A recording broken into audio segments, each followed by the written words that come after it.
Hello, how are you guys doing? I hope that you guys are having a great day. Just want to come to you very briefly, hopefully, and I want to talk to you about Joshua and Moses. I don't know, I'm very fascinated with the story of Moses and Joshua because it speaks to succession of leadership, if you will. I know a lot of us are not comfortable with the idea of succession and leadership. Leaders in particular sometimes may have a hard time with the idea that they're not going to always be leaders. Leaders, especially in church, some politicians, I call them politicians, but definitely in church, leaders that have been in place for a long time have a really hard time of letting go of leadership. This is nothing new to you or me, but it does happen, and it is biblical, and it is scriptural, and that means that the Most High is in succession. He promotes one and puts down another, and the put down is not necessarily a bad thing or a put down, if you will, but it is to fulfill the purpose and the plan of the Most High. When he puts someone in leadership, he places them there to fulfill his purpose in the earth. Okay? That's why the word says that all of the powers are ordained by Yah, because he set the powers in motion and he appoints whom he will. And I know a lot of us aren't comfortable with that notion either, but it's scriptural. Just read your word. So anyway, with that being said, Moses, we all know the story. You know, Moses was disobedient. He got tired of the people and started doing things the way he wanted to do them. And because he, he was presumptuous and wanted to start leading his way, the Most High was like, oh, okay. Now you got the big head. Well, guess what? You're not going into the promised land. And I know you led these people all this way and you've sacrificed so much for these people. Thank you. But you're not going into the promised land. You're going to come up here with me. Go ahead and read it. And Moses went up and he never came back down. I don't think they found Moses' body. Go check it out in the word for yourself and see. But anyway, so Moses is gone. Moses went up in the mountain. He just, disappeared in the presence of the Most High. And so Joshua 1, there was no period of time between Exodus and Joshua when Moses disappeared, died, went up to glory, whatever it is that happened to Moses. And Joshua 1, you read Joshua 1. Now after the death of Moses, the servant of the Lord, Elohim spoke to Joshua, son of Nun, the assistant of Moses. Moses, my servant, is dead.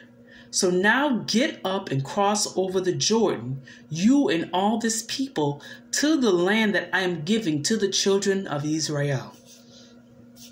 There was not a lapse of time. There was not weeks or months that lapsed between when Moses disappeared, died, and when the Most High spoke to Joshua.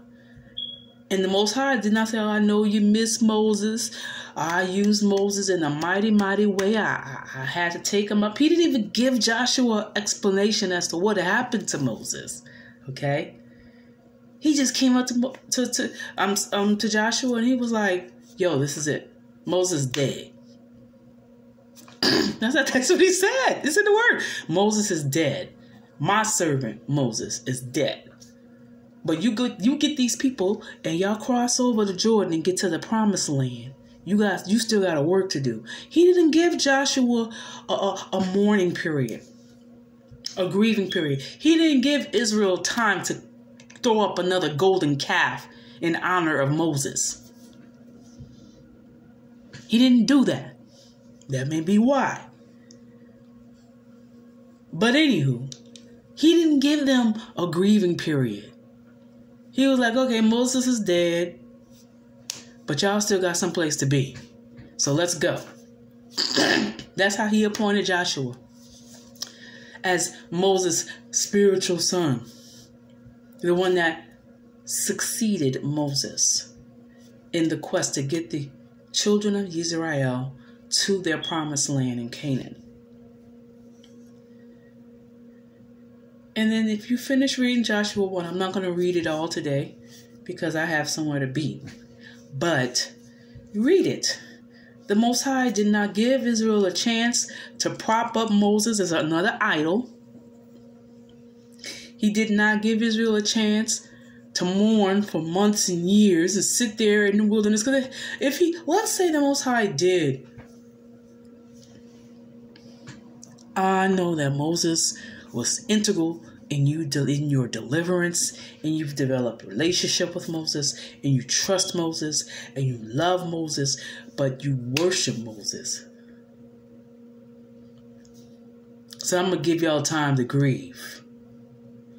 That did not happen here. He took Moses, and he was matter-of-factly about it, and he was matter-of-factly about appointing Joshua as his successor. And just like the Most High gave it to Joshua, Joshua gave it to the people. The Most High told him, say, no man will be able to stand against you all the days of your life. As I was with Moses, I will be with you. I will not abandon you. I will not leave you.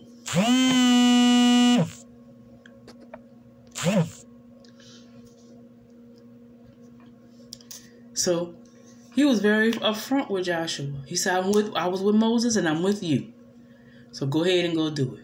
And then he continued, be strong, be courageous, for you shall provide the land that I swore to their fathers to give them as an inheritance for this people. Be strong and very courageous in order to act carefully in accordance with all the law that my servant Moses commanded you. Don't turn aside from the right or the left so that you may succeed wherever you go. This book of the law must not depart out of your mouth. Meditate on it day and night so that you may act carefully according to all that is written therein. For then you will make your way successful and you will be wise.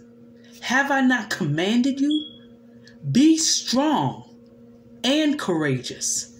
Do not be afraid or dismayed, for I, Elohim, your Yah, is with you wherever you go.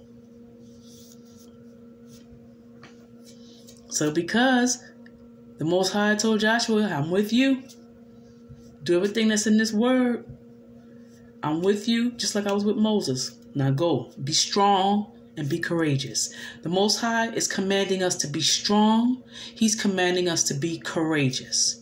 And being part of being strong and courageous, meaning not having to answer every little tit for tat. Okay? Everybody's not going to agree with you about who you are. You don't have time to sit back and argue with anybody about who you are. How I look, I'm walking down the street. Somebody say, your name not Winona. Your name is Wanda. What do I look like stopping where I'm going, what I'm doing, to sit here and argue with somebody about what my name is? Does that make sense? That don't make any sense, does it?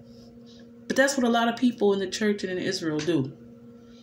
A lot of people in the ecclesia, we won't stop. Every time somebody won't say, we're not Israel, we won't stop. Yes, we are. Yes, we are. I can show you. I can prove it right here. I have hours-long shows on social media trying to argue the point as if they're going to be convinced otherwise. That's dumb. That doesn't make any sense. I would be a fool to sit there and argue with somebody for hours. My name is Winona. I know what my name is. My mother and my father gave me my name on August 21st, 1969. I ain't got to argue with nobody about who I am. I know who I am. Do you know who you are, Israel? Why are you arguing with people? That what they say is irrelevant. It is not what they said that is the truth about you. Let Yah be true, and every man, woman, boy, or girl be a lie. You don't gotta argue with everybody. That's a waste of time. It's a waste of time and energy. So I would be a fool to sit back and argue with somebody about what my name is when I know my name is. I don't even have to respond to you if you ain't call me by my name. I used to tell my kids something all the time when they were growing up. I said, I don't agree with Tyler Perry dressing like a woman, but one thing he said that was very, very true. It's not what they call you, it's what you answer to. If somebody call you out your name, it's not one of the names that I gave you. I gave you 3 names, your first, middle, and last name. If it's not one of those names they call you by, you don't even have to answer them because they're not calling you. They're talking to somebody else. Israel is too busy answering the names they're answering to identities and names that ain't theirs. You ain't got to answer to nobody. If they don't address you and treat you as Israel, as a royalty, you could ignore them because they're not talking to you. They're not addressing you. But y'all bite. Y'all take the bait every time. Let them talk about one of your idols. See, y'all not going to like me, but we need to get rid of the idols, even in the assembly, even in Israel. Get rid of the idols. Get rid of the golden calves. Moses is dead. I'm not going to get into whether or not he was used by the Most High, but I'm going to tell you like this. Y'all used Moses, and guess what? When y'all took Moses, he was like, okay, Moses dead, now let's go. You got somewhere to be. Israel, blank is dead. They're gone. You have somewhere to be, Israel. What you doing to get there? Who is your Joshua? Who's gonna bring you into the promised land? Y'all ain't got no Joshuas. Because you're too busy stopping in the wilderness at every enemy that's telling you you ain't Israel. You're wasting time. You're wasting time, Israel. Stop it. Ignore them. They don't mean anything. You find out who your Joshua is. Who has taken up the mantle, to use your terminology, if you will. We still have somewhere to go.